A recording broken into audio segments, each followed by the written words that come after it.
So yeah, as Kira says, I suppose this isn't supposed to be formal training, but more of a kind of a taster session around measuring impact. So I have some slides here. During the slides, I have some exercises that I'd love if everyone can participate in, if you feel comfortable with that. And also, if anyone has sort of a burning question, feel free. I don't mind if you interrupt the presentation, but there'll also hopefully be lots of time for questions. So in some ways, Kira, given her introduction, I'm not going to need to spend too much time introducing myself, but I just want to go through, I suppose, a little bit about my background as well. So as Kira has already said, I'm a consultant and trainer with Carmichael, so I specialise in evaluation, organisational development and governance. I also work I have my own business as a research consultant, and I'm a research associate with Dublin City University. So I do a lot of research with them.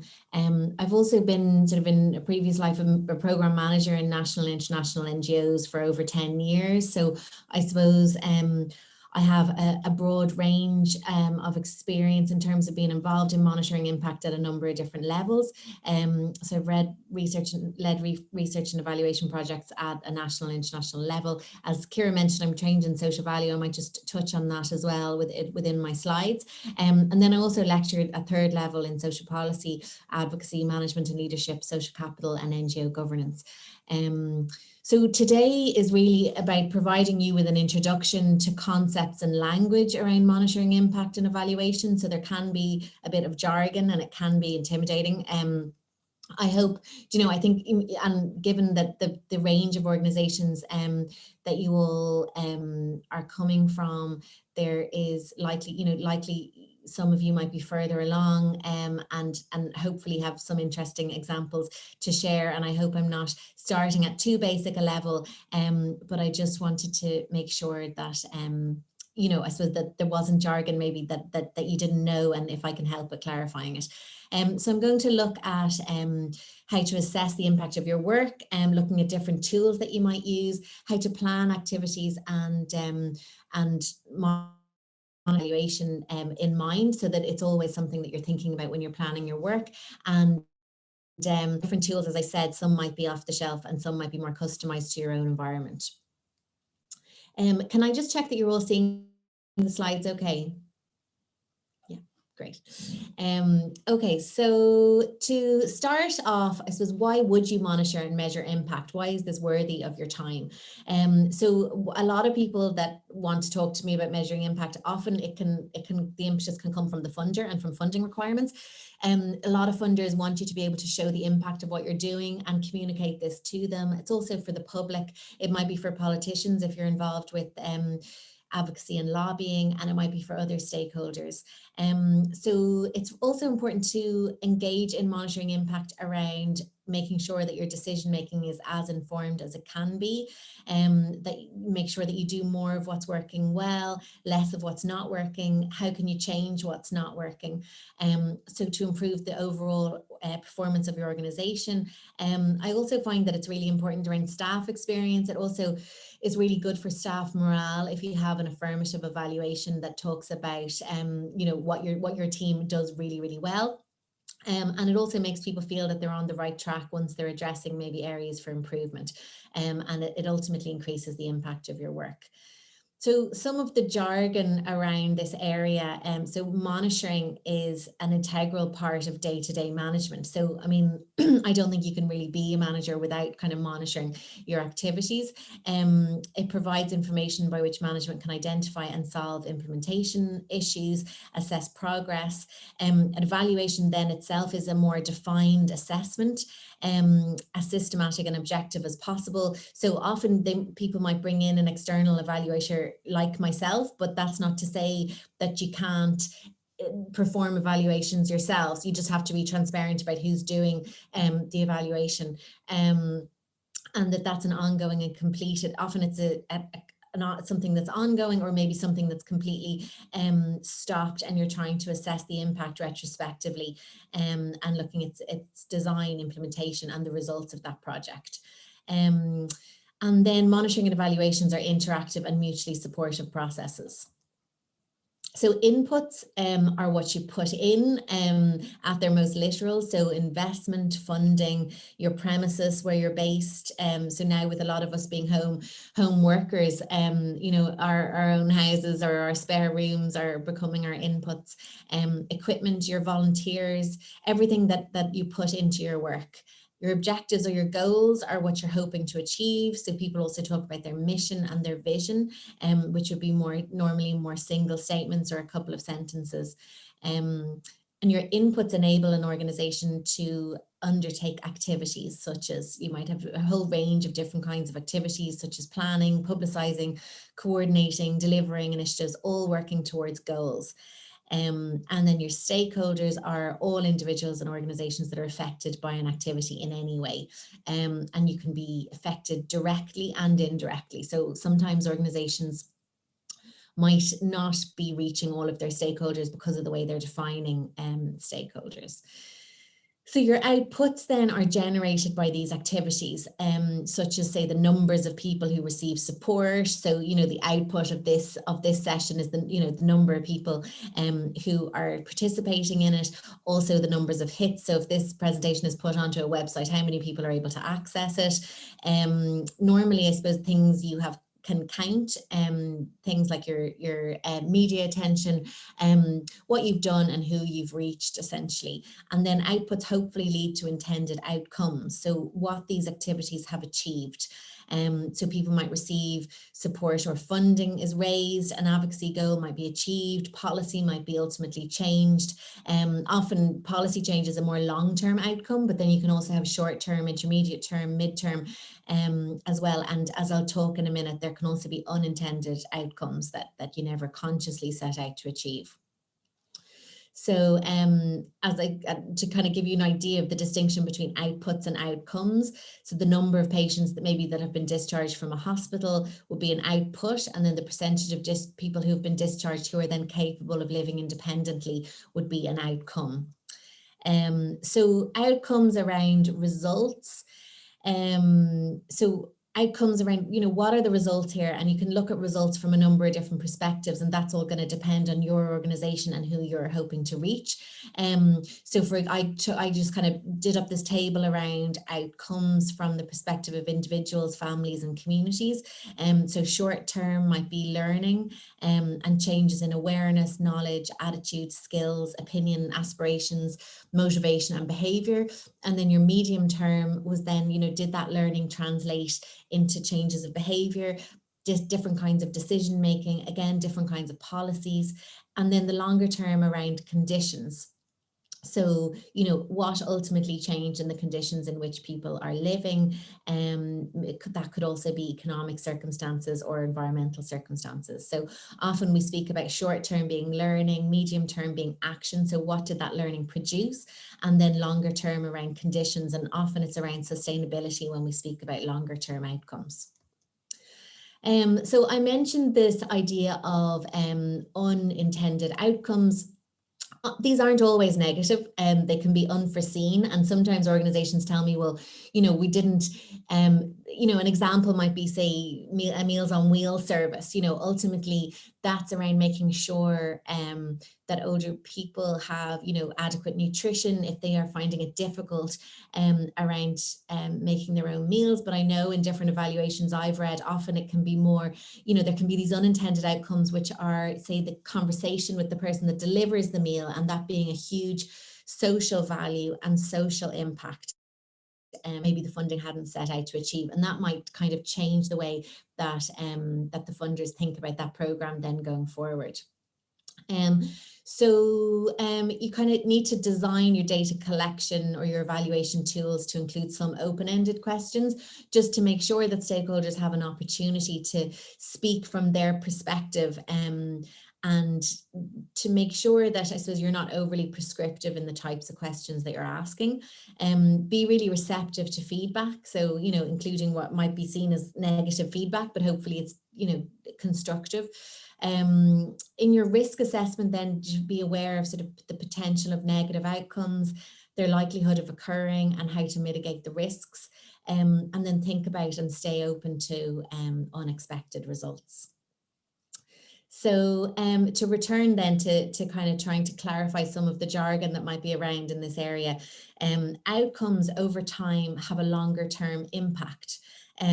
Sometimes in conjunction with other interventions around, say, reduced poverty, improved education, enhanced social integration in a community. So when we're measuring our own impact, we always have to be careful that, I'm sure, I had a quick look at the profile of the people that registered for this event, and everyone is coming from different organizations in a voluntary and community setting, and we always have to remember that we're not operating in a vacuum, and some of the people that we might be seeking to help might also be being assisted or being developed by a whole range of other actors in the community. So we need to kind of think about how networks interact in that way. Logic models are descriptions of activities in terms of causes and effects. And then KPIs, or key performance indicators, are indicators of success for activities. So if this activity is successful, what would that look like? And making sure that your KPIs are sort of realistic and tailored. So sometimes organizations can take or borrow KPIs from other organizations, but they need really to be effective. They need to be as tailored as possible to your own situation. And then output indicators and outcomes indicators will be separate. So output indicators are around assessing whether or not you've achieved your outputs, progress towards meeting objectives. And then outcomes indicators are around assessing whether the expected outcomes are occurring, assessing progress towards meeting your aims, and these can be quantitative or qualitative. So in terms of kind of the examples I gave before around, are you counting the numbers of people that have been affected or the amount of people whose conditions are changing, and you also might be collecting narratives and testimonials for more of a qualitative input from your stakeholders. Theory of change is a type of evaluation methodology. So it's a way of doing evaluation that articulates goals and then identifies the preconditions and the factors needed to achieve them. So you're looking at your environment, you're looking at a lot of different variables around how to enable, how can we best create conditions where we will most easily be able to achieve our outcomes. And social value, which I mentioned before, so I was trained by Social Value UK.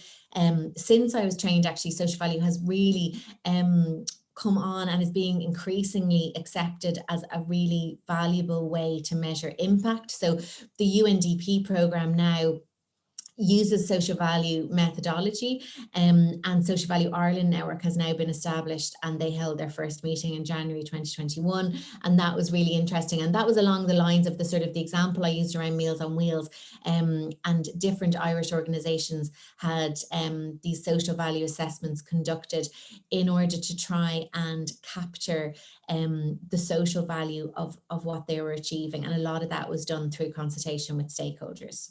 And so as it's trying to look at what people do with that, is they're trying to look at, say, for every euro of funding, how much value is actually produced in the community. And it's a really innovative way of doing that.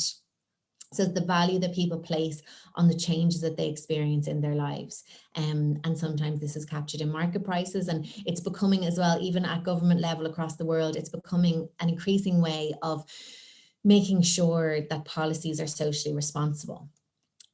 So I'd like you all now just to kind of, I've been talking now for a while, for a few minutes anyway.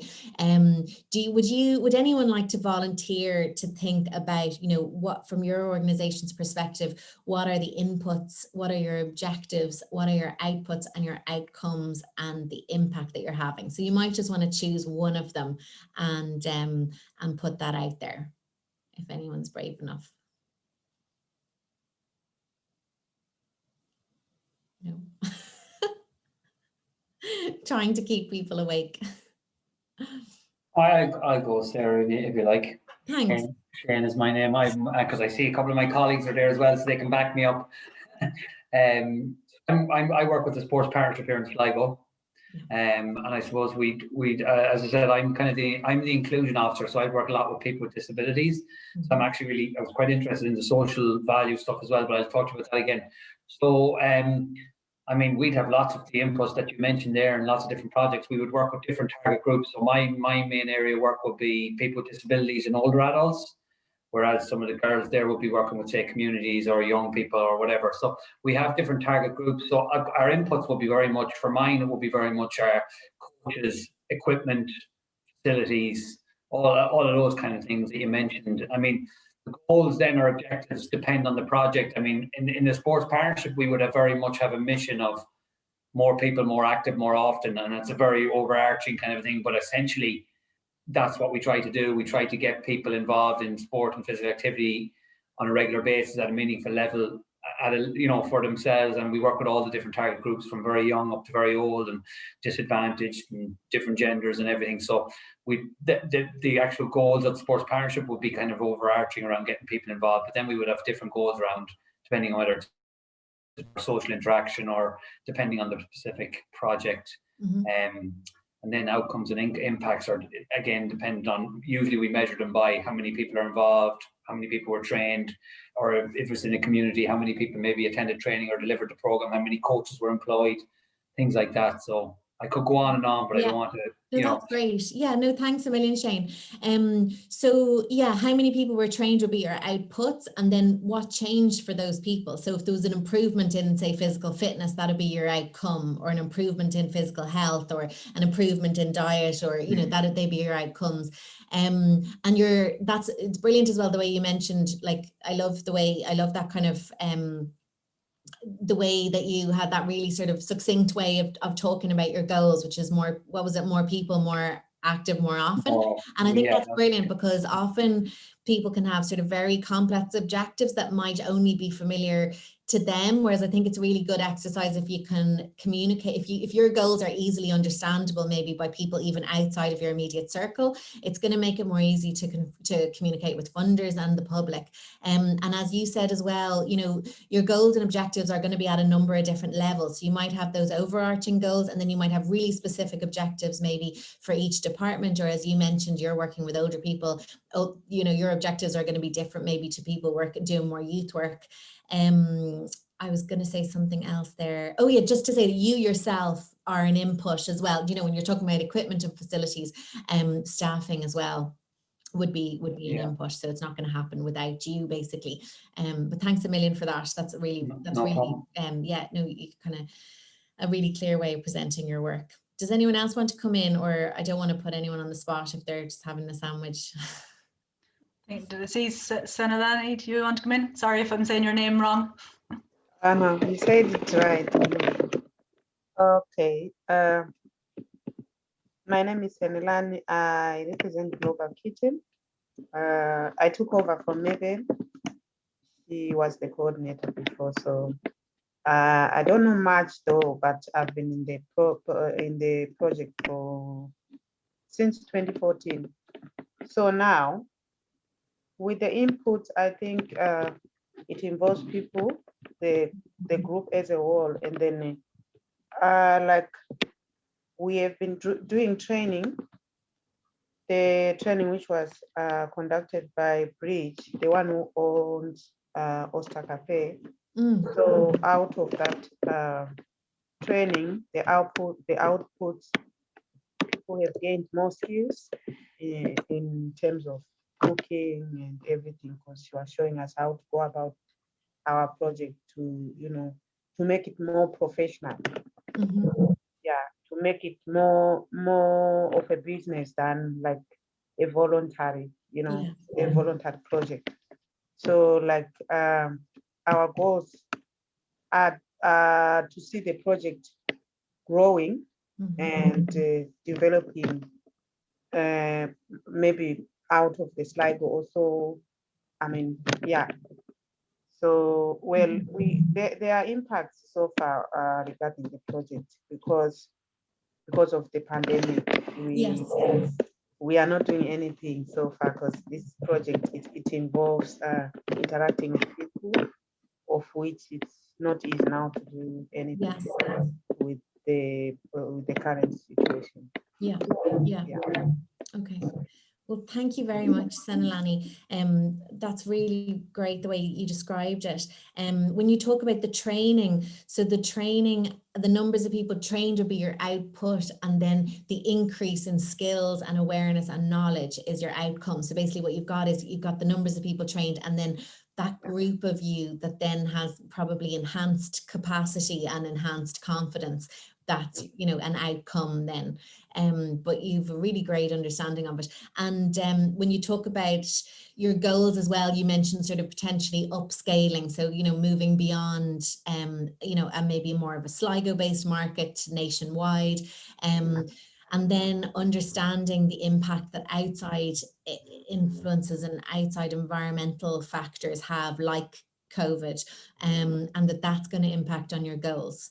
And sometimes that might look, you know, you might revisit, you know, sometimes some organizations are able to revisit their goals to try and think, okay, what can we do in this time?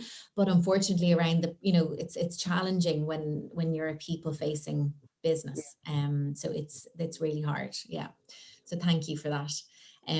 So I'll move on then. There's going to be another opportunity to have a think about your own situations. But I just want to talk you through logic models.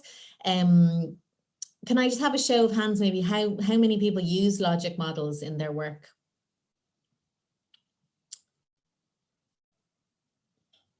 Okay, so probably maybe about half of you, is that right?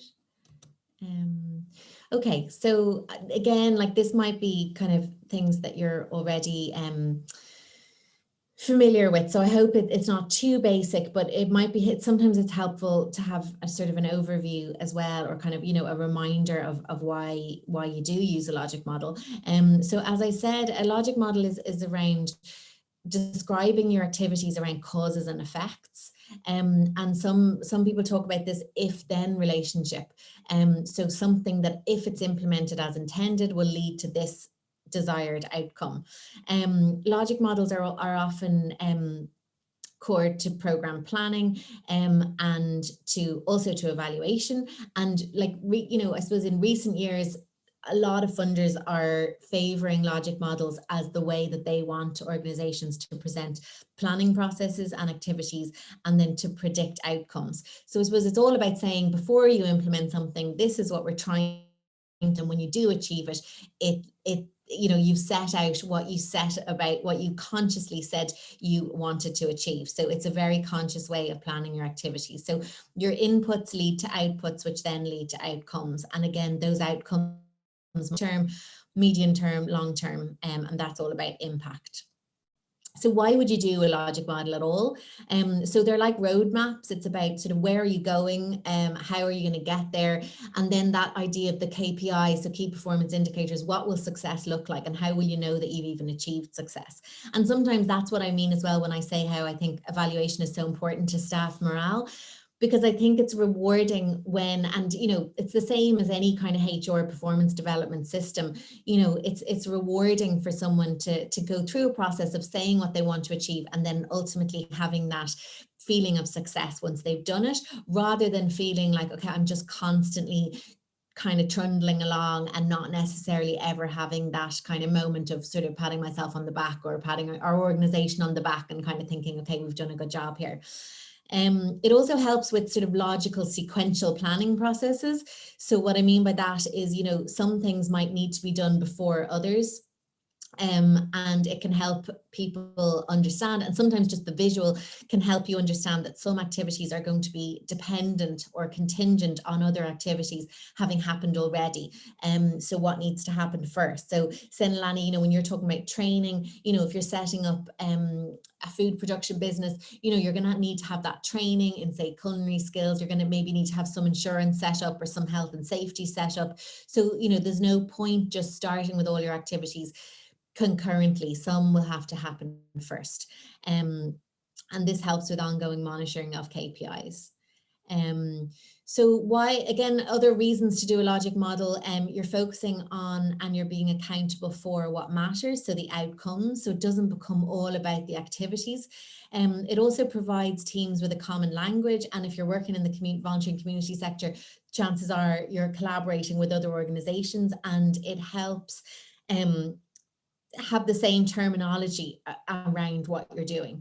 It also makes assumptions explicit. So often, and particularly, I suppose, if we've been maybe doing the same job for a while, we're all bringing assumptions to what we do, and having to write something down in this way sort of makes assumptions explicit. Sometimes having assumptions about certain things, I suppose it just makes us to kind of really clarify, well, what would be a positive outcome for this and what might not be a positive outcome for this, and produce, things that might produce less than expected results. You're tracing back, well, how did that happen? So what were our inputs that ultimately produced that? And then it supports continuous improvement, continual assessment, and it promotes communication. So first of all, you need to think about, well, what's the purpose of this? Who's going to use it?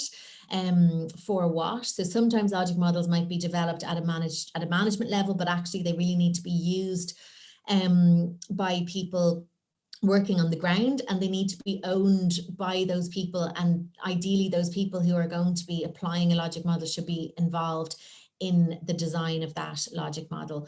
And again, it should be language that we're all comfortable with. It should involve others, and that includes all your stakeholders. If possible, you need to set boundaries for a logic model. So, you need to be really clear about your scope. You might have a logic model for different projects, for different individual projects. You need to understand the situation and potentially outside variables that might be impacting on your situation. And then I look outside as well around research and knowledge base, what others are doing. Someone else might have a logic model that you could look at. So as a starting point, it's around developing objectives and activities to achieve them. So what are your if-then relationships? And then completing outputs and outcomes for each activity, identifying indicators and tools to collect data on outcomes. And a lot of that's around linking in with stakeholders, identifying changes required as a result of your logic model, so that you're constantly, it's not just something that you do once, but it becomes a living document. And if your practices change, then your logic model needs to change. And then developing an implementation plan, and then, as I said, continuing to analyze and monitor your progress. So this is an example of your inputs, your key activities and outputs, your different kinds of short-term and longer-term outcomes. So often it'll be presented like this, that you might have sort of a mission statement at the top, and then coming down, then you'd have different generally squares, or you can design it as you want, and then with these arrows showing that dependency relationship. So what would your if-then relationships be of your own work? And is anyone happy to share any of these? I don't know, Kara, I'm trying to think of the if-then relationship from the Sligo Volunteer Centre. So, if we push the inputs around, say, training and resources and information, then people will feel more comfortable, and ultimately there will be more meaningful volunteer engagement in the community. Would you agree? Exactly, yeah. I suppose even in the thinking behind organising these sessions, it was kind of, if we can support groups with the things they're struggling with, their work around involving volunteers and all their activities and actions will be assisted by that, because sometimes, as I say, you have to kind of go back. Yeah. You can't jump in at one level without having kind of thought about how you get there and what brings you up to that point. Yeah, and even the way, so you're kind of doing the if-then relationships around the organisation of these seminars. And at the start of these seminars, you would have done the stakeholder consultation, and it was coming that this was one of, say, 4 or 5 things that people were struggling with. So exactly, that's kind of a way that you built in stakeholder engagement into kind of planning activities, and making sure that you weren't just putting something out there that maybe no one had asked for and no one was going to turn up for. So, I do think that, you're all using monitoring and evaluation in your everyday, but it's just about maybe doing it more consciously. And certainly if you're all managing funding relationships, this is certainly going to be part of what you do. Does anyone else want to come in there, or will I move on? I might move on then, because hopefully there'll be a good bit of time. I think what's really valuable about these situations is kind of learning from each other, maybe, or hearing a bit about issues that other people are having. So things that you need, and I'm coming to the end of my slides now, but things that you need to think about before you're starting to monitor your impact is, first of all, how much time do you have? So you can do different kinds of evaluation or monitoring impact depending on how much resources you have. And some of you might be very small organizations with only volunteers. Some of you might be a very busy staff team with a lot of core activities and not much time. So kind of being realistic about it and not creating a very complex evaluation framework that maybe no one has time to lead. What resources are available. So again, like, some people have funding and bring someone in from an outside, like a specialist evaluator from outside, but that isn't necessary at all. But you know, sometimes people want that. Sometimes people want that as a starting point, and then you're then left with a sort of a system around monitoring impact that then the staff then can continue. Or it might be something that you bring in someone externally, say every 5 to 10 years. And then it's around looking at, you know, if you're doing it internally, do staff have the skills? So that might be looking at, you know, building staff skills around evaluation, doing a staff session again to kind of break down any intimidation that there might be around some of this terminology. Because even something like data analysis, you know, sometimes people think, oh my goodness, that's not part of my job, you know, whereas ultimately you probably are collecting information about what you're doing, because you know, you probably are having to report to someone about it, whether that's your manager, whether that's the public, whether it's a funder. And then with all that data, what's happening to it? Are you looking at it, and are you using it to inform what you're going to continue to do? So are you using it for your future planning? And then, do you have the support of the board so that the process will be embedded in future planning and decision making? So sometimes you might have some staff who are, you know, really focused on monitoring impact, and it's very much linked into what they do. But if it's not embedded sort of at an institutional level in your organization, as there's staff turnover, you might lose some of these practices. And then kind of starting small so as to not get overwhelmed. You know, you might look at the possibility of starting with one aspect of your work. Some people much prefer starting their evaluation maybe with something that's new. And it is really nice if a project is just starting that you've got evaluation built in from the outset, and that you've got a sort of a baseline, which might be, say, a needs analysis that you might have done locally, so that you're identifying your needs. And then maybe you're doing a stakeholder consultation process with people afterwards and finding out, well, do you feel that those needs have been met? Are you in a different place now than before this intervention? So your data might come from the records, as I said, around your activities or your program, your attendance logs. So who's attending your sessions, who are you meeting with? It might be different charts. Depending on your expertise, you know, these are really, really broad what these might be. So who are your participants? And then other stakeholders. So I mentioned at the very start that your stakeholders aren't people that are only directly engaged, but they might be people that are indirectly engaged. I remember speaking with one person who was running a befriending service, again, with older people in the community. And she was saying that actually, you know, having chatted a little bit about evaluation and about identifying stakeholders, she was kind of saying, well, actually, part of our stakeholders are those family members who we probably never meet, but who actually we're impacting hopefully positively on, because maybe if they're away or for some other reason unable to maybe visit their parent, and they know that that parent might have a befriending session that day, you know, that person is potentially benefiting from this, and actually we should probably get in touch with them and find out, well, what was the value of this service to them. So that's just an indication, you know, an example of how, you know, your stakeholders can be a lot broader than you think. So it could be people that aren't directly participating. It might be people that sell your service or promote your service to other people in the community. It might be it might be competitors, you know, it might be people that do something very similar, and that you could collaborate with on. It might be people that are coming maybe from the public, maybe being critical of what you're doing and saying, actually, we'd really like this instead of what you're currently doing. Anyone that you're working with, that you're collaborating with, and then your funders are a stakeholder as well. And then information management systems around databases, so ways in which you collect your data. And there are lots of different methods. So you might choose to use a survey, a questionnaire, a feedback form, so they can be in hard copy or online. You might choose to do interviews. Another, you know, some people do in terms of exit interviews, say with staff, that's also data collection. You know, you're constantly gathering data and monitoring impact, say, of how you treat your staff, or if someone's leaving, why are they leaving? If someone's stopping volunteering, why are they stopping?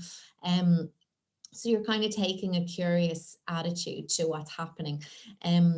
Observation is a means of data collection as well. Focus groups, doing case studies and doing testimonials. So I know with Sligo Volunteer Centre, that often be sort of testimonials and case studies of, say, specific volunteers or people that have been positively impacted by volunteering. You can also take a more sort of academic approach around doing, say, a literature review. You might look at, well, what's best practice here? What's best practice nationally? What's best practice internationally? What are other organizations doing? What are the policy documents here? Are there any guidelines that might be able to help me? Then you can also do expert or peer reviews, activity reports, even your annual reports. You know, what you're doing is collecting information. And then town hall meetings or comment boxes, or obviously in these times, you know, it's more Zooms, but that you can reach out and consult with people and collect information in a whole myriad of ways, really. So a lot of monitoring and evaluation systems will have 4 different parts. So you'll have planning, implementing, participating, and communicating. So planning, you're looking at, well, what's the information that we need to guide the project strategy? How can we ensure effective operation and meet reporting requirements? Then how are we going to implement it? So gathering and managing the information through informal as well as structured processes. And a lot of this, you know, it doesn't make it any less valuable if it is informal. And then participating, so how can we involve stakeholders in reflecting? It's really important to assure stakeholders that even if they are being critical, that's absolutely fine. And, you know, say if there are people that are maybe receiving a service from you, you might need to make really clear that this is an anonymous survey and it's not going to result in you stopping receiving this service. And it's really worth spending a bit of time assuring people about that, because that's how you get sort of authentic feedback. And then you always need to go back to your stakeholders as well, just kind of having that respect piece built into it, so that you don't just gather information and then never tell them, well, where did this go? So if there was a report, you know, you need to communicate that report to all of your stakeholders, send it out by email, constantly communicating. And that brings us on to the last point. So making sure that the results are communicated effectively to the people that are going to need it. So to summarize it, you're kind of clarifying your aims, you're defining your outcomes, outputs, and indicators. You're looking at what are your collection methods going to be, collecting the information then, and then presenting and using the results. So it's really important that these results not be sort of on a shelf, but that they're actually used by you in your decision making and in your planning. So that's, I suppose, the slides that I wanted to take you through as a sort of a taster. And now, does anyone have any questions that they want to ask about any of that, or specific questions around your work or monitoring impact in your situation?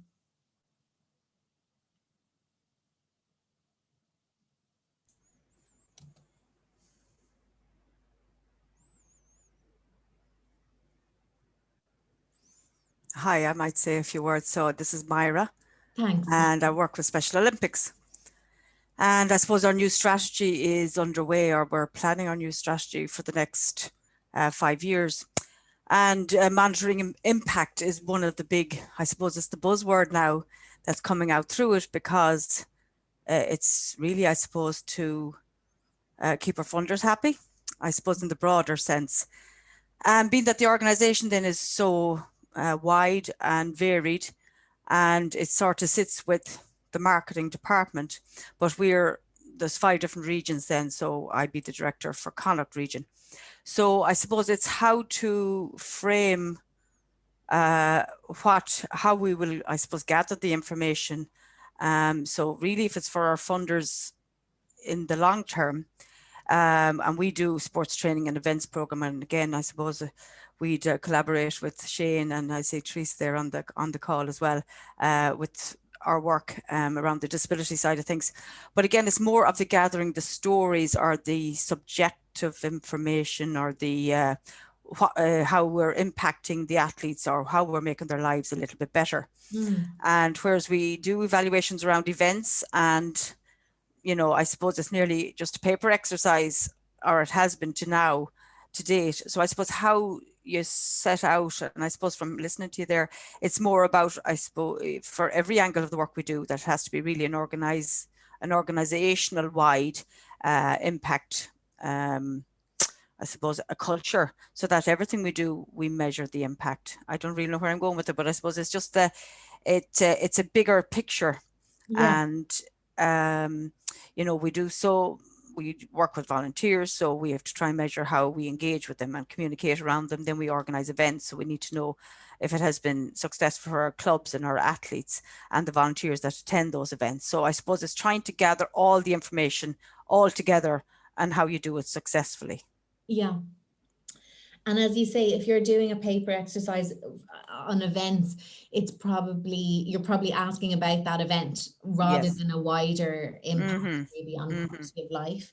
You might be doing, so while you're probably continuing to do those types of evaluations on specific events, you might be putting out a call maybe for a more sort of I suppose a more general type of consultation around, well, how has all of your engagement with us impacted on your life, and looking at maybe sort of quality of life indicators, activity in the community indicators, or knowledge of personal, it's about kind of setting and achieving personal goals and value of that to people's mindset, and maybe communicating with family members as well. So, I mean, would you be doing a kind of a regional consultation, or do you think it would need to be built in nationally? Yeah, I think it'll have to be built in nationally, I suppose. Overall, it's fine knowing how the event went, but if we're looking, I suppose, it's to get our long-term, what we really want the information for, is there, it's really the social impact and how it's affecting the lives of people with a disability, because obviously it's the athlete stories that sell what we do.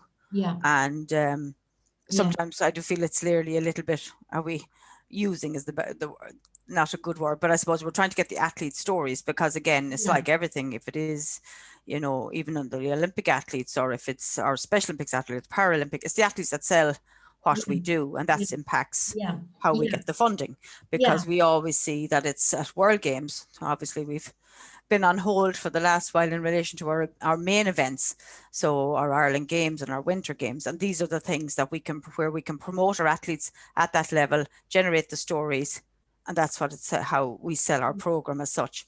So it's, I suppose, answering my own question, I suppose it's an organizational wide piece really, and see where we are going, as I said, the outcomes of what we're trying to achieve. And I think it's important to voice the kind of, a lot of people do have reticence about the idea of, if we're asking people for testimonials, is that using, some people can just feel very uncomfortable about asking clients to come forward and give a recommendation or say what, and I suppose as part of, when I'm doing loads of different kinds of research in, say, a normal consent form, you just need to make really clear that this is voluntary, that you can disengage at it. Ideally, you wouldn't be using anyone's name in any kind of, unless they wanted that, making sure that consent is informed so they really understand. And I think generally, if someone has been involved in something that has had a positive impact on them, they nearly always want to be involved in the selling of it, because they have a very personal understanding of what this can do for people. So sometimes I think organizations, I think it's right to be reticent and a bit like, a little bit apprehensive, but I think once you're once your procedures are robust and, you know, in line with safeguarding and all of that, then I think you'd be surprised. Sometimes it can be a really positive experience for someone to actually participate as well and tell their story, and they can actually be delighted to be given that opportunity. So yeah, and then also with the, say if you're going to do something like an online survey, as I said, make sure that there are like open-ended questions, so that you're not just assuming we know what the impact has been, but actually that you're leaving a little bit of space for people to come with something that might be from left field. And obviously that you're designing it around the person and around their ability. And if there are literacy issues, then you need to look at that. So there's no point sending someone a SurveyMonkey link if that's not going to be the suitable, you know, it might be much more valuable to have someone meet that person face to face, or have a call with them, or, as you know, and it's important that you think about the different methods of consultation, and that ways to consult with people don't leave people feeling distressed or marginalized or embarrassed that they have to say, well, actually, I do have literacy issues, or things like that. So being sensitive, which which I'm sure, all of you are anyway. But just that it's not a one size fits all. So you might, it's always good to have different means of collection. And, I know for some people, they absolutely love a SurveyMonkey because you can tell them exactly how long it's going to take them. It might take them 17 minutes to sit down and fill it in. Whereas for other people, they'd much prefer to have a phone call, or they'd much prefer, some people love still the hard copy evaluation form. So to give your stakeholders a kind of a range of options to be involved, I think maximizes the chances of returns. Okay, thanks. You could also sell it, Myra, in terms of, so we do like testimonials request from our parents. So obviously our pool is a little bit smaller than, we'll say, your athlete's pool would be. So it's easier for us to go out to parents and ask them, can you tell us what the impact has been on your family?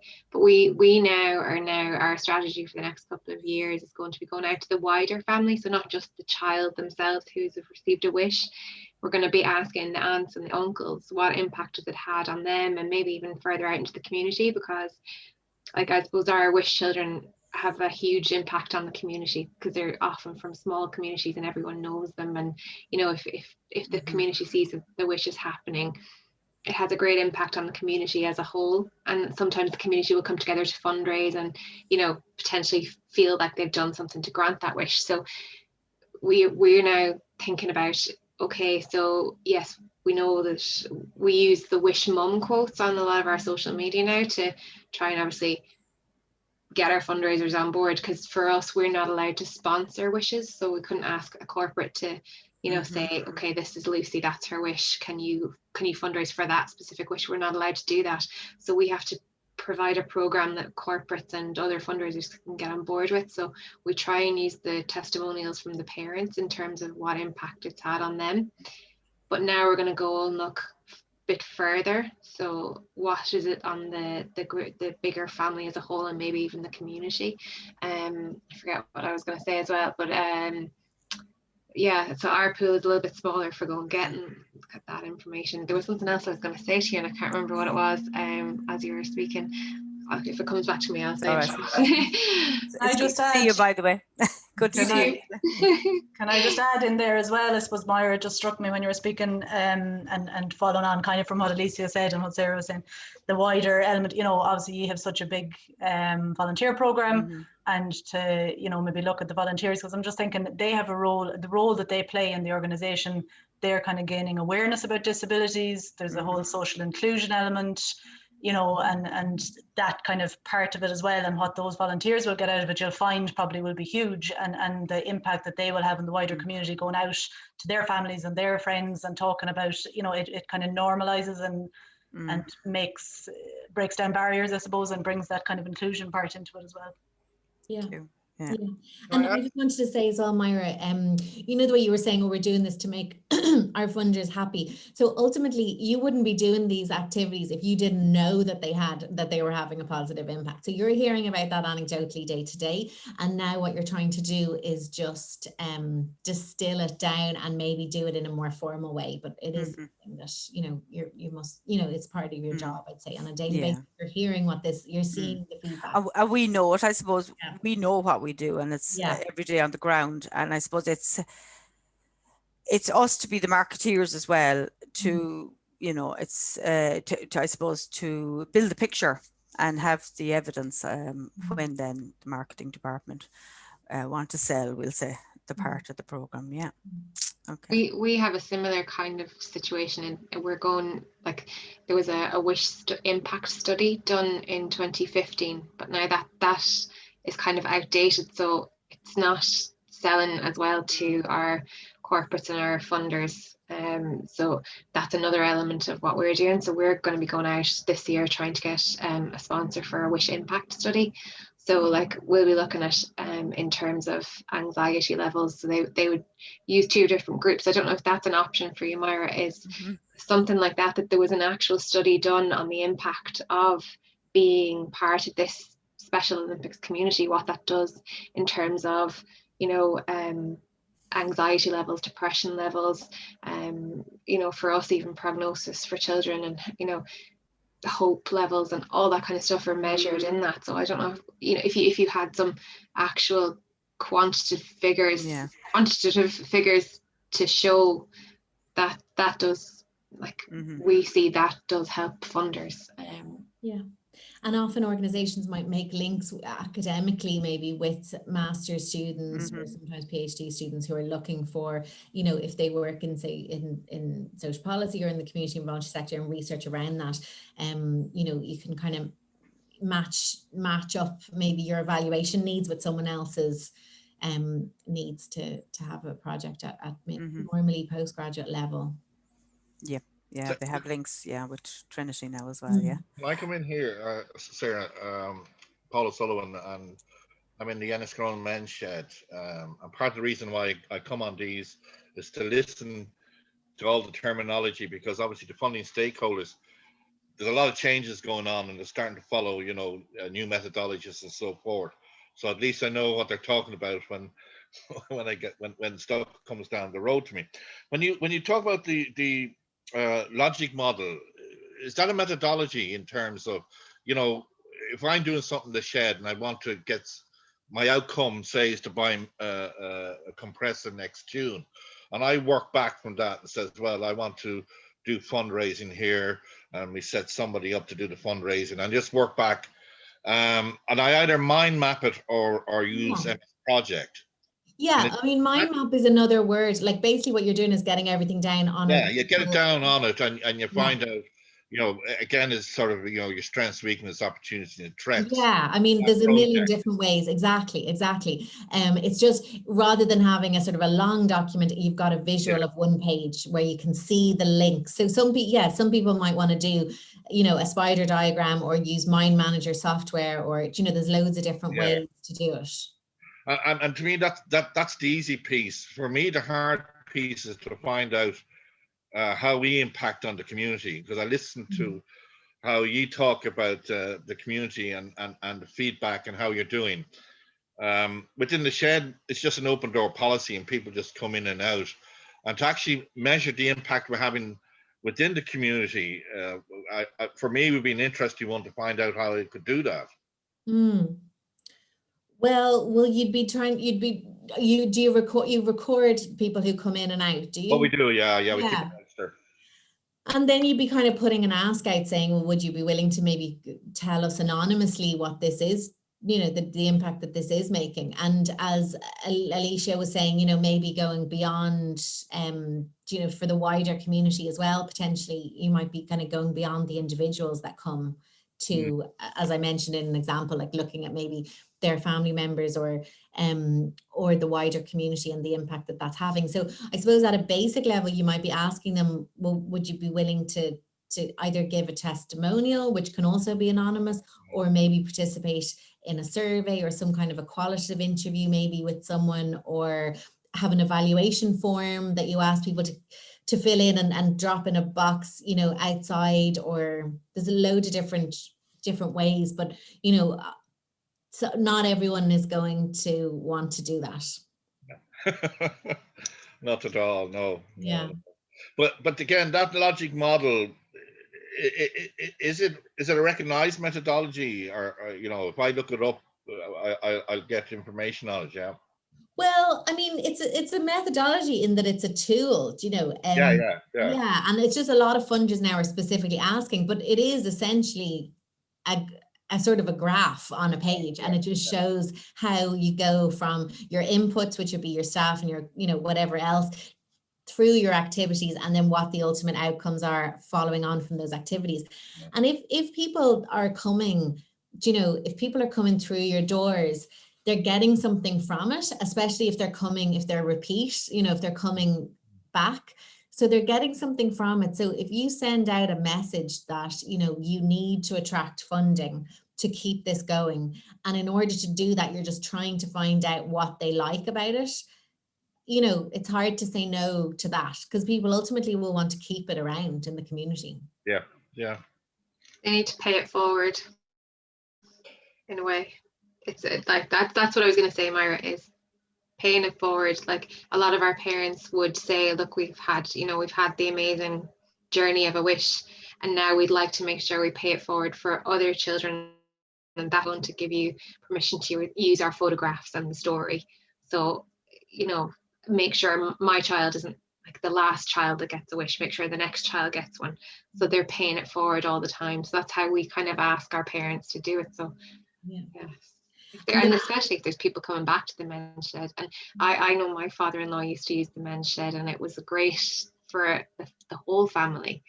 So, you know, we keep it open. It's not just for men, you know, really. And I mean, obviously, you know, it is a focal point. I mean, we people coming down, you know, men coming down just to have a chat, like, you know, and a cup of tea, and they're not interested in making a model or cutting a piece of timber, which is fair enough. I mean, we just have that, you know. So, I mean, we try and keep a register, but I like to keep an open door policy as well, where, you know, the feel free to come in and out, you know, but they're not under pressure. Some people don't like signing stuff, you know. No, yeah. And that's why sometimes it'll be a minority of the people using your service that will be involved in the consultation, because it's not for everyone. But I do think you shouldn't underestimate, as I said to Myra and as Alicia said, you know, people sometimes get a huge amount for being involved in these things. And I remember I was doing some research with people, and again, they're in really vulnerable situations. And to be honest, I was asked on an ethics, I had to apply for ethics approval, and it asks you, you know, is there any benefit for the people that participate? And I had kind of thought, well, not really. And actually, after I did the study and after I conducted this, you know, a lot of different interviews, everyone said that they felt in a better situation after participating, just because sometimes people just want to tell their story as well and have someone listen in a non-judgmental way. And so sometimes, and I imagine those parents that, you know, that are paying it forward are getting something from that. And, you know, that's a positive benefit as well. Great. Just conscious of the time here, guys. Yep. So. Anything I wouldn't mind asking Sarah a couple of things, but I'm conscious as well of people's time. So I don't know, would she have 5 more minutes where I could just chat to myself? Or I don't want to keep people, you know, I have a couple of things I just wanted to ask. If that was okay, I won't keep you long. I just wanted to run a couple of things past you while I have you there. Yeah. Or I suppose people. Kira, I take it you'll put up the slides again, like on the previous. Yeah, this will be recorded anyway, and I presume it's okay to circulate the slides, Sarah, to those who have attended as well. Yeah, great stuff. Yeah. Right. So, maybe we let Shane go ahead then, if anyone wants to kind of drop out, you know, to head off. That's fine. Are you happy for this to be recorded, Shane, or do you want me to turn off the? Sorry, no, it's just following on from Paul's point on the logic models. We actually would have used, I don't know if Teresa might remember, but we would have used them back a number of years ago when we were planning projects there. And I'm just wondering, like I managed, say, the sports inclusion project, but within that I might have 10 or 15 things running at any one time, with different target groups. And I'm just wondering, should I be looking at using the logic, and I did find it useful at the time, but it's like that, it's going back and reflecting on it and using it as a living document, like you mentioned, which is where I would have fallen down on it, because we would just get so busy and so swamped like everybody. So I'm just wondering, would it be worthwhile doing that for every project, or just the overarching project, or maybe bigger projects where you're getting substantial amount of funding, or just generally? I'm just wondering, because I do think it would be something that I would like to go back and start using when I'm planning. So, for example, I'm planning 2 or 3 projects at the moment, and I just think it would be useful. I found your presentation very good, so thanks for that. Like, very useful. Yeah, often people might have an overarching logic model that they might use to get, say, a funding stream that might be for a few different projects, but then you can drill down. So if it's like to be a working document, sometimes it's better to have it as detailed as possible. So it can be great to have them for individual projects. You can also use other, it doesn't have to be like, Paul, like I love mind maps. They're brilliant, and they just show how one thing relates to another, or like Microsoft project is great in terms of like the contingency of one thing to another, or like, Gantt charts show how, certain things are going to be happening simultaneously. So it's really just, I suppose, the principle of the thing, which is kind of looking at what you're putting into something and the planned activities, and then what are the outcomes of those activities, and where do you want to be, and what are your indicators that show that you've succeeded with the project. So for using it as a living document, I would be advising to have one for every project, because that's where it's going to be a working document, because ultimately you're going to have your overarching one. But I mean, if your organization is vast and if there's loads of different things going on, chances are you're not going to be referring back to your overarching one maybe more than twice a year. Whereas, you're going to have your separate individual ones. And it is useful to have the overarching one, because some of the outcomes, you might have shared outcomes, or you might have some projects that are going to have outcomes that are going to impact on other projects, and that you might not have anticipated that, or you might have participants that are going from one project to another. So people that you engage for one, but actually you're actually seeing for another, or that definitely happens. Teams. So it's good to have both, basically, is the short answer. Yeah, no, that's brilliant. That's really useful. Thanks very much. Just one other thing as well, and I just won't stay long on this. I know you mentioned the the social value thing. That again was something I was very interested in, just purely because I work a lot with the HSE and they invest in funding, and I'm sure Myra would be similar. But like, that's it. That, to me, that would be a huge undertaking. I would need a professional like yourself. That's not just something I could do as a sports, like the whole measuring that social impact and the for every euro you invest, because I do a lot of work with mental health as well, and I'm thinking, if we're doing a walking program, how much is that having a social value? Can I go back to? I'd love to be able to go back to mental health services and say, well, for every euro we're spending on this, it's having this kind of an impact. But is that just something that you'd need to get a professional in to do, and is it only really on a massive scale, or? At the moment, it is a professional thing. Like, you have to be trained, and it's actually like, it is quite kind of mathematical. There are equations and stuff. But I imagine as it's growing and as it's becoming, they're going to have to come up with ways that it can be more accessible, and ways that organizations can do something on social value in-house. But it's a very much kind of an emerging field, but they got it was a real boost when it kind of got taken on by United Nations around sort of development goals. And like I said, it's kind of gained a lot of credibility. So the studies that were presented at this, the inaugural network meeting of Social Value Ireland, were interesting, because they weren't, it's a huge undertaking to do one of these, but actually they can be done on very specific, quite small projects. So there was one around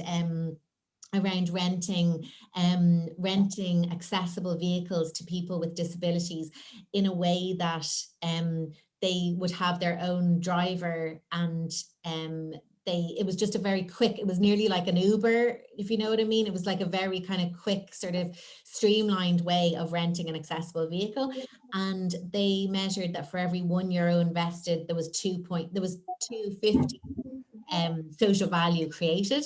And a lot of the social value was around independence, and again, that mental health thing, not always having to ask someone maybe in your family, not feeling that you're putting people out.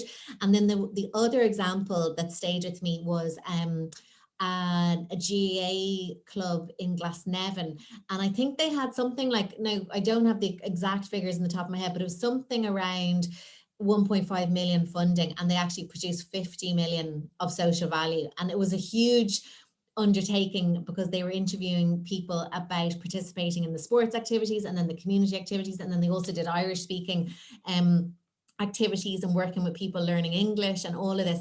But they managed to find out all of this different types of social value that were being created, and some of it was stuff that they weren't funded for. So I think it's to answer your question, yeah, there are specialists in Ireland that do it. I think, yeah, it is still in that kind of realm, but I definitely think as it's becoming, even people are talking about social value more at a government level. So I think it's going to have to be translated down to ways in which managers of organizations in the community can use it to their benefit. But that hasn't happened yet, as far, at the moment it still would be getting an external person. Okay, thanks very much. We may be coming back to you on that one anyway. That's great though, thanks. Great. I think Sarah has frozen there on us. No, it's frozen for everyone else. Yeah, sorry, you froze there for a moment, Sarah. So I think, are we happy to wrap it up at that? Again, it's 2:10, so. Yeah, that's great, Ciara. Thanks very much. Yeah, thanks, Ciara. Well done. It was really good. And thanks, Sarah, for her time. That was really good. Really good overview. Great. And thanks Thanks everybody. very much. Thanks, participating. Thank you. All right. Guys, Bye. Bye. thanks a million. Bye-bye. Bye. See you guys. Bye, thank you. Bye.